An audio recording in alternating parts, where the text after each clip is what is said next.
రాతి సమాధిలో పాతిన మన యేసు లేచెను ఈనాడు జై జై జై. రాతి సమాధిలో పాతిన మన యేసు లేచెను ఈనాడు జై జై జై.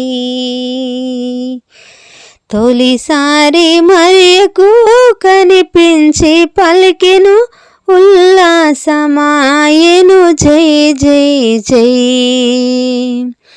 తొలిసారి మరియకు కనిపించి పలికెను ఉల్లాసమాయెను జై జై జై.